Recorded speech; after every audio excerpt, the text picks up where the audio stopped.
सबसे महत्वपूर्ण बात यह है कि सवाल करना बंद ना करें। जिज्ञासा का अपना कारण होता है। एल्बर्ट आइंस्टीन के ये शब्द आज हमारे विषय के लिए एकदम सही बैठते हैं। आज हम ब्रह्मांड के एक बहुत ही बुनियादी सवाल के जवाब की तलाश में हुई कुछ नई खोजों पर बात करेंगे। बिल्कुल। और ये विषय काफी रोमांचक भी है। हाँ, हम बात कर रहे हैं हिग्स बोसॉन की। इसे कभी कभी मजाक में या शायद सुर्खियों के लिए गॉड पार्टिकल भी कहा जाता है। और स्विट्जरलैंड में दुनिया की सबसे बड़ी मशीन लार्ज हैड्रॉन कोलाइडर यानी LHC वहां हुए नए प्रयोगों की जी। ये चर्चा देखिए खास तौर पर UPSC की तैयारी करने वालों के लिए काफी महत्वपूर्ण हो सकती है। हाँ, ये विज्ञान और प्रौद्योगिकी के करंट अफेयर्स का एक अहम हिस्सा है। और जाहिर है विज्ञान में रुचि रखने वाले किसी भी व्यक्ति के लिए भी ये दिलचस्प है। हमारे पास इस पर कुछ हालिया शोध के स्रोत हैं और हमारा इरादा है कि इन नतीजों को, जो थोड़े जटिल लग सकते हैं, उन्हें आसान भाषा में समझें और ये जानें कि आखिर ये इतने मायने क्यों रखते हैं। बिल्कुल सही। देखिए, हिग्स बोसॉन कण भौतिकी का जो स्टैंडर्ड मॉडल है ना, उसका एक आप कह सकती हैं कि बुनियादी पत्थर है। इसे समझना एक तरह से ब्रह्मांड के ताने बाने को समझने जैसा है। Standard model. हाँ। और ये जो हाल में नतीजे आए हैं वो हमें इस पहेली को सुलझाने के थोड़ा और करीब ले जाते हैं। स्टैंडर्ड मॉडल मतलब संक्षेप में वो थ्योरी है जो बताती है कि यूनिवर्स के सबसे छोटे कण और उनके बीच के बल वो कैसे काम करते हैं। तो चलिए फिर इस जटिल लेकिन मुझे कहना होगा काफी आकर्षक विषय की परतें खोलते हैं। जो लोग विज्ञान में दिलचस्पी रखते हैं या करंट अफेयर्स से अपडेट रहना चाहते हैं या फिर UPSC प्रीलिम्स और मेंस के लिए साइंस एंड टेक के जरूरी टॉपिक्स कवर कर रहे हैं, ये चर्चा उनके काम आएगी। तो सबसे पहले एकदम बुनियादी सवाल से शुरू करते हैं। ये हिग्स बोसॉन आखिर है क्या चीज, ये बला क्या है और इसे कभी कभी गॉड पार्टिकल क्यों कह दिया जाता है? देखिए, हिग्स बोसॉन एक मूलभूत कण है, फंडामेंटल पार्टिकल। इसे ऐसे समझ सकते हैं कि पूरे ब्रह्मांड में एक अदृश्य ऊर्जा का क्षेत्र फैला हुआ है। हिग्स फील्ड कहते हैं उसे। अच्छा, एक फील्ड। हाँ, एक फील्ड। और हिग्स बोसॉन उसी फील्ड की एक तरह की उत्तेजना या लहर है। इसका सबसे जरूरी काम है दूसरे मूलभूत कणों को, जैसे इलेक्ट्रॉन्स हैं, क्वार्क्स हैं, उनको उनका द्रव्यमान यानी मास या वजन देना। वजन देना कैसे? हाँ, जब कण इस हिग्स फील्ड से गुजरते हैं ना, तो वो इसके साथ इंटरैक्ट करते हैं। अब जो कण फील्ड के साथ ज्यादा इंटरैक्ट करते हैं वो भारी हो जाते हैं और जो कम इंटरैक्ट करते हैं वो हल्के रहते हैं या वजनहीन। अच्छा, जैसे कोई चाशनी में से गुजर रहा हो। हाँ। कोई धीरे कोई तेज। हाँ, कुछ वैसा ही समझ लीजिए। एक बहुत अच्छी उपमा है ये। इसी अनोखे तरीके से कणों को वजन मिलता है और ये पूरी कहानी स्टैंडर्ड मॉडल का एक केंद्रीय हिस्सा है।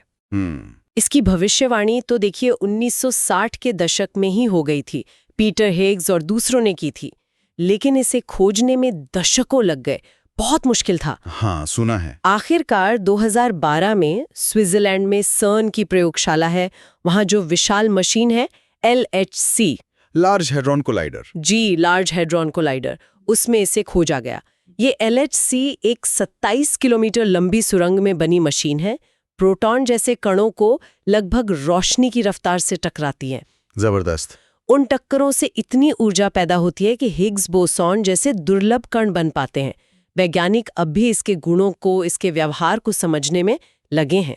वो गॉड पार्टिकल नाम? हाँ, वो नाम असल में एक किताब से लोकप्रिय हुआ था, शायद इसलिए कि ये कण मास यानी द्रव्यमान की पहेली सुलझाने में इतनी अहम, मतलब लगभग भगवान जैसी भूमिका निभाता है। पर सच कहूं तो ज्यादातर वैज्ञानिक ये नाम पसंद नहीं करते। थोड़ा भ्रामक है ये। समझ गया। तो ये एक तरह का कॉस्मिक गोंद है जो वजन देता है और इसकी खोजबीन अभी जारी है। दिलचस्प है। अब आते हैं हालिया खबर पे। पिछले दिनों एक बड़ी भौतिकी कॉन्फ्रेंस हुई, उसमें LHC की एटलस टीम ने कुछ नया पेश किया। ये एटलस कोलैबोरेशन क्या है और उन्होंने क्या बताया? एटलस कोलैबोरेशन असल में LHC पर जो 4 बड़े प्रयोग चल रहे हैं उनमें से एक का नाम है। और ये कोई छोटी मोटी टीम नहीं है, इसमें दुनिया भर के हजारों वैज्ञानिक शामिल हैं। एक बहुत बड़ा अंतर्राष्ट्रीय समूह है। हजारों वैज्ञानिक? जी हाँ, वे एटलस डिटेक्टर नाम के एक बहुत बड़े उपकरण का इस्तेमाल करते हैं। ये डिटेक्टर खुद कई मंजिला इमारत जितना बड़ा है। बाप रे। इसका काम है LHC में जो प्रोटॉन की टक्करें होती हैं, उनके बाद जो कण निकलते हैं उनको पकड़ना और उनका विश्लेषण करना। हालिया कॉन्फ्रेंस में एटलस टीम ने हिग्स बोसॉन के 2 बहुत ही दुर्लभ तरीकों से टूटने यानी क्षय होने, डीके होने के अध्ययन के नतीजे पेश किए। क्षय मतलब टूटना। हाँ, क्षय का मतलब है जब कोई अस्थिर कण जैसे हिग्स बोसोन खुद ब खुद दूसरे हल्के कणों में बदल जाता है। ये नए नतीजे हमें हिग्स के व्यवहार को और बारीकी से समझने में मदद करते हैं कि वो असल में कैसे काम करता है। अच्छा, यहाँ बात वाकई दिलचस्प हो जाती है। ये दो खास तरह के क्षय कौन से हैं और ये इतने जरूरी क्यों हैं कि एटलस जैसी बड़ी टीम इन पर इतना ध्यान दे रही है, जबकि आप कह रही हैं कि ये होते भी बहुत कम है, दुर्लभ है? हाँ, ये बहुत महत्वपूर्ण है और इनकी दुर्लभता ही असल में इन्हें खास बनाती है। पहला है हिग्स बोसोन का 2 म्यूऑन कणों में क्षय होना। म्यूऑन? हाँ, म्यूऑन। वैज्ञानिक भाषा में इसे h स्मॉल म्यू स्क्वायर लिखते हैं। म्यूऑन एक तरह से इलेक्ट्रॉन के बड़े भाई जैसे हैं। बड़े भाई? मतलब वो इलेक्ट्रॉन जैसे ही हैं, लेकिन करीब 200 गुना ज्यादा भारी। ओहो, काफी भारी। जी, हिग्स का इस तरह टूटना अविश्वसनीय रूप से दुर्लभ है। अंदाजा है कि हर 5000 हिग्स बोसोन में से सिर्फ एक ही इस तरह म्यू म्यू में टूटता है। 5000 में एक? निर्भर करता है। म्यूऑन, अगर आप टॉप क्वार्क जैसे सबसे भारी कणों से तुलना करें तो काफी हल्के हैं। ये दूसरी पीढ़ी के कण हैं। तो H2 म्यूI में क्षय का अध्ययन करके हम ये जांचते हैं कि क्या हिग्स बोसोन इन हल्के कणों के साथ भी ठीक वैसा ही व्यवहार कर रहा है जैसा मॉडल बताता है।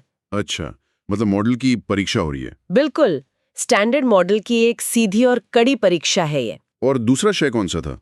दूसरा है हिग्स बोसोन का एक Z बोसोन और एक फोटॉन में क्षय होना। Z बोसोन और फोटॉन? जी, इसे HZ गामा लिखते हैं। Z बोसोन कमजोर नाभिकीय बल का वाहक है, उसका अपना वजन होता है, जबकि फोटॉन प्रकाश का कण है, उसका कोई वजन नहीं होता। ये क्षय म्यूऑन वाले क्षय से भी ज्यादा दुर्लभ होने की उम्मीद है। और ये सीधे सीधे नहीं होता, ये क्वांटम नियमों के तहत बहुत थोड़े समय के लिए अस्तित्व में आने वाले आभासी या आप कह सकती हैं उधार के कणों के जरिए होता है। आभासी कण, वर्चुअल पार्टिकल्स? हाँ, वर्चुअल पार्टिकल्स। ये एक तरह के क्वांटम उतार चढ़ाव है जो पलक झपकते ही बनते हैं और गायब हो जाते हैं। ये क्षय इसलिए खास है क्योंकि अगर इन आभासी कणों के खेल में स्टैंडर्ड मॉडल के ज्ञात कणों के अलावा कोई नए अनदेखे भारी कण भी शामिल हैं, मतलब ऐसे कण जिनके बारे में हम अभी जानते ही नहीं। बिल्कुल, मान लीजिए कोई ऐसा कण है तो वो इस क्षय की दर को, मतलब ये कितनी बार होता है, उसे बदल सकता है। इसलिए H क्षय Z गामा की दर को सटीकता से मापना हमें स्टैंडर्ड मॉडल के परे यानी नई भौतिकी का सुराग दे सकता है। नई भौतिकी मतलब ब्रह्मांड के कुछ नए नियम या कण? हाँ, संभवतः ये एक खिड़की हो सकती है ब्रह्मांड के अनजाने रहस्यों की ओर। बाप रे, ये तो सचमुच भूसे के ढेर में सुई ढूंढने सा लगता है। शायद उससे भी ज्यादा मुश्किल। अगर ये इतने महत्वपूर्ण है तो इन्हें खोजना इतना कठिन क्यों है? प्रैक्टिकली क्या मुश्किलें आती हैं? हाँ, ये उपमा बिल्कुल सही है। चुनौतियां बहुत बड़ी हैं और दोनों ही क्षेत्रों के लिए अलग-अलग तरह की दिक्कतें हैं। हिग्स से म्यूऑन वाले मामले में सबसे बड़ी चुनौती है बैकग्राउंड नॉइज। Background noise? हाँ, LHC में हर सेकंड अरबों टक्करें होती हैं। हिग्स बोसोन बनना ही अपने आप में दुर्लभ है और फिर उसका म्यूऑन में टूटना तो और भी दुर्लभ। जैसा हमने कहा, करीब 0.02% संभावना, बहुत कम।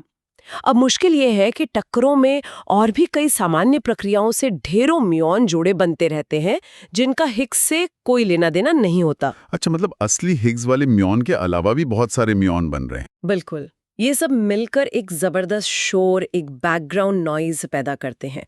इस शोर में से असली हिग्स से आए म्यूऑन जोड़े के सिग्नल को पहचानना ऐसा है जैसे मान लीजिए किसी बहुत बड़े ऑर्केस्ट्रा के शोर में एक खास वायलिन की धीमी सी धुन को पकड़ना। समझ गया, बहुत मुश्किल। इसके लिए बहुत ज्यादा डेटा चाहिए होता है और बहुत ही चालाकी भरे विश्लेषण के तरीके लगाने पड़ते हैं। हमें उन दो म्यूऑन को ढूंढना होता है जिनका कुल द्रव्यमान ठीक 125 GeV के आसपास हो।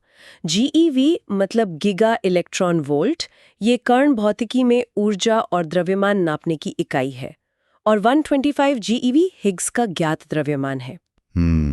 और वो दूसरा वाला H2Z गामा, उसमें क्या चुनौती है? H2Z गामा यानी हिग्स से Z बोसोन और फोटॉन, ये और भी पेचीदा है। पहली बात, जैसा मैंने कहा, ये शय H2 म्यूजू से भी कहीं ज्यादा दुर्लभ होने की उम्मीद है। दूसरी बात, जी बोसॉन खुद भी आसानी से पकड़ा नहीं जाता। वो केवल लगभग 6% मामलों में ही ऐसे कणों जैसे इलेक्ट्रॉन या म्यूऑन में टूटता है जिन्हें हम आसानी से डिटेक्टर में देख सकते हैं। सिर्फ 6%? जी, और तीसरी बड़ी सिरदर्दी है पाइलअप। पाइलअप, ये क्या है? LHC में प्रोटॉन के गुच्छे टकराते हैं और एक ही क्षण में कई टक्करें एक साथ हो जाती हैं। इसे ऐसे समझें जैसे आपने एक साथ कई तस्वीरें खींच ली और वो एक दूसरे पर चढ़ गईं, ओवरलैप हो गई। अच्छा, एक ही टाइम पे बहुत कुछ हो रहा है। हाँ, अब इन मिली-जुली तस्वीरों में से ये पहचानना कि कौन सा फोटॉन या जेड बोसॉन असली हिग्स क्षय से आया है और कौन सा साथ में हुई दूसरी टक्करों से, ये बेहद मुश्किल हो जाता है। डेटा बहुत जटिल हो जाता है। समझ गया। यानी ये सिर्फ दुर्लभ नहीं है, बल्कि इन्हें पहचानना भी तकनीकी रूप से बहुत बहुत चुनौतीपूर्ण है। तो इन जबरदस्त चुनौतियों के बावजूद एटलस टीम को आखिरकार मिला क्या? क्या इसे हम 2012 की हिग्स खोज की तरह एक पक्की खोज आनी डिस्कवरी कह सकते हैं? ये बहुत अच्छा सवाल है। कण भौतिकी में हम नतीजों की अहमियत को सिग्मा में नापते हैं, स्टैंडर्ड डेविएशन। सिग्मा, हाँ सुना है इसके बारे में। हाँ, सिग्मा ये बताता है कि कोई नतीजा महज संयोग तो नहीं है, मतलब डेटा में सिर्फ एक उतार चढ़ाव तो नहीं। तो एच म्यू के लिए एटलस टीम ने पहले के डेटा में इसके कुछ धुंधले संकेत देखे थे। अब और ज्यादा डेटा का विश्लेषण करके ये डेटा 2015 से 2018 के बीच इकट्ठा किया गया था। उन्हें 3.4 सिग्मा के स्तर पर सबूत मिले हैं। 3.4 सिग्मा? इसका क्या मतलब हुआ? इसका मतलब है कि ये नतीजा महज संयोग या डेटा में उतार चढ़ाव की वजह से हो। इसकी संभावना 3000 में 1 से भी कम है। 3000 में 1 से कम? ये तो काफी पक्का लगता है। हाँ, कण भौतिकी की दुनिया में 3 सिग्मा को सबूत माना जाता है। एविडेंस? मतलब एक मजबूत संकेत कि कुछ सचमुच हो रहा है। लेकिन एक पक्की खोज, एक डिस्कवरी घोषित करने के लिए 5 सिग्मा का स्तर पार करना होता है। 5 सिग्मा? जी, 5 सिग्मा का मतलब होता है कि संयोग की संभावना 35 लाख में 1 से भी कम हो। अरे वाह, 35 लाख में 1? पड़ाव है। ये लगभग तय करता है कि एच म्यू क्षय होता है। लेकिन ये अभी सोने के तमगे वाली खोज नहीं है, ये एक मजबूत सबूत है। ठीक है, तो ये सबूत है, खोज नहीं। और H2Z गामा का क्या हुआ? H2Z गामा के लिए, जैसा कि उम्मीद थी, सिग्नल काफी कमजोर मिला, लगभग 2.5 सिग्मा। 2.5 सिग्मा? ये तो 3 सिग्मा से भी कम है। हाँ, ये 3 सिग्मा सबूत के स्तर तक नहीं पहुंच पाया, लेकिन फिर भी ये एक अहम नतीजा है, क्योंकि इस विश्लेषण ने इस बेहद दुर्लभ प्रक्रिया को खोजने की हमारी क्षमता, हमारी सेंसिटिविटी को काफी बेहतर बना दिया है। मतलब अब हम पहले से ज्यादा सटीकता से ये कह सकते हैं कि ये क्षय कितनी बार नहीं होता है या उसकी ऊपरी सीमा क्या है। इसने इस क्षय दर पर अब तक की सबसे सटीक सीमा तय की है।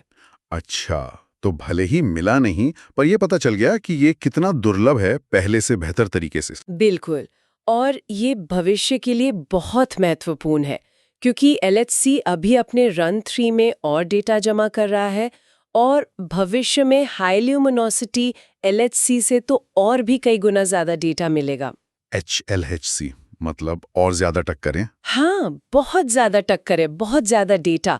तब शायद हम इसे मतलब HZ गामा को और स्पष्ट रूप से देख पाएंगे। अच्छा, तो एक तरफ H2 म्यू का मजबूत सबूत मिला 3.4 सिग्मा, और दूसरी तरफ H2Z गामा की बेहतर समझ और सीमा निर्धारण हुआ 2.5 सिग्मा पर। लेकिन अब सबसे बड़ा सवाल, इन सब का असली मतलब क्या है? इनका निचोड़ क्या है? एक UPSC उम्मीदवार के लिए या विज्ञान में रुचि रखने वाले आम इंसान के लिए ये नतीजे क्यों मायने रखते हैं? इनका व्यावहारिक महत्व क्या है? देखिए, यहीं पर बात आकर्षक हो जाती है। ये नतीजे सीधे तौर पर हमारी इस समझ से जुड़े हैं कि ये ब्रह्मांड किन बुनियादी नियमों पर चलता है। इनका महत्व कई स्तरों पर है।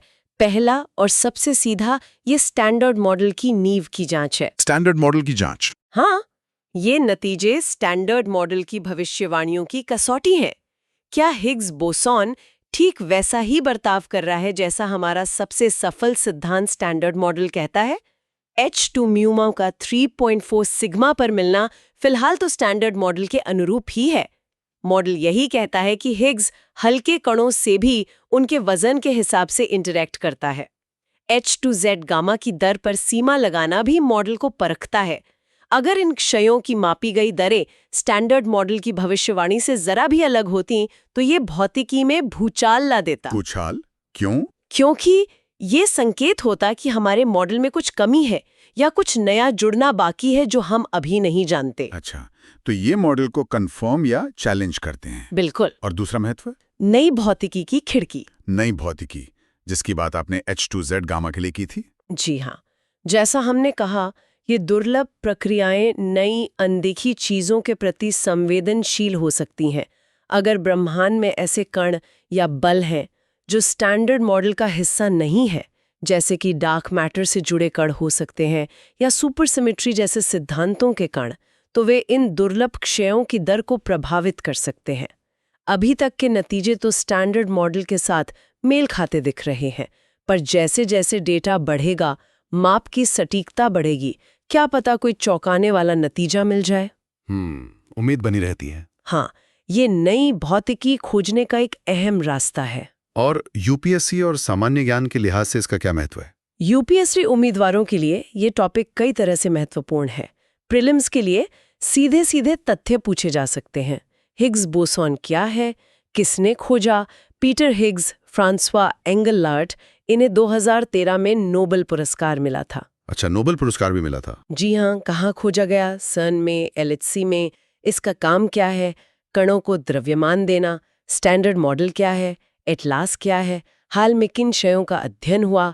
H = mu, H = Z gamma.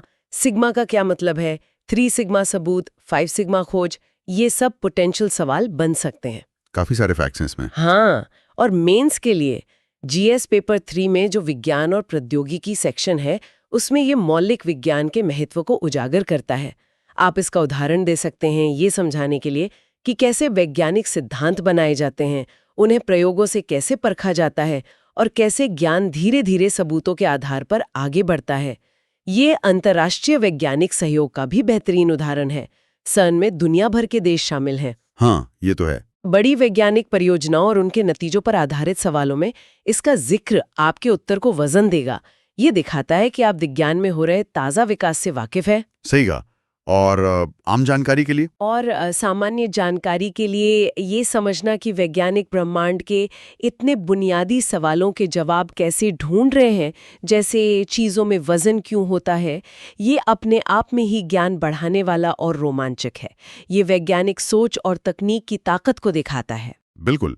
तो अगर मैं संक्षेप में कहूँ, हमने समझा कि हिग्स बोसॉन क्यों महत्वपूर्ण है। ये कणों को वजन देता है। हमने इसके 2 बेहद दुर्लभ क्षयों H म्यू यानी 2 म्यूऑन में और H ज़िया यानी 1 ज़ी बोसॉन और 1 फोटॉन में हुए ताज़ा अध्ययन की चुनौतियों और महत्व को जाना। हमने देखा कि सर्न की एटलस टीम को H म्यूए के मजबूत सबूत 3.4 सिग्मा मिले हैं, जो खोज के काफ़ी करीब है। वहीं H ज़िया पर हमारी समझ और बेहतर हुई है, जिससे भविष्य के अध्ययनों का रास्ता साफ हुआ है। और ये सारी कवायद, ये सारी मेहनत स्टैंडर्ड मॉडल को परखने और शायद किसी नई अनजानी भौतिकी की झलक पाने की कोशिश का हिस्सा है। बिल्कुल। और ये हमें एक महत्वपूर्ण सवाल पर लाता है, आगे क्या? हिग्स बोसॉन के और कौन से गुण हैं या और भी दुर्लभ क्षय हैं, जैसे कि हिग्स का खुद से इंटरैक्ट करना, जिसे सेल्फ कपलिंग कहते हैं, जो हमें स्टैंडर्ड मॉडल से आगे ले जा सकते हैं। LHC के मौजूदा रन 3 और भविष्य के हाई लुमिनोसिटी LHC से हमें और क्या पता चलने वाला है? क्या हमें इन क्षयों की 5 सिग्मा वाली पुष्टि मिलेगी या कोई अप्रत्याशित मोड़ इंतजार कर रहा है? ये सवाल अभी बाकी हैं। तो श्रोताओं के लिए सोचने के लिए एक अंतिम विचार छोड़ते हैं। क्या स्टैंडर्ड मॉडल, जिसने दशकों तक हमें कणों की दुनिया का रास्ता दिखाया है, वाकई कहानी का अंत है? या फिर हिग्स बोसॉन जैसी पहेलियां और डार्क मैटर व डार्क एनर्जी जैसे अनसुलझे रहस्य हमें एक और भी गहरी अनदेखी हकीकत की तरफ इशारा कर रहे हैं? शायद एक ऐसी हकीकत जिसका पर्दा उठना अभी बाकी है। आज की इस गहन चर्चा में शामिल होने के लिए धन्यवाद। उम्मीद है आपको हिग्स बोसॉन की इस रोमांचक दुनिया की एक साफ तस्वीर मिली होगी और ये भी समझ आया होगा कि ये यूपीएससी उम्मीदवारों और विज्ञान में रुचि रखने वाले सभी के लिए क्यों महत्वपूर्ण है।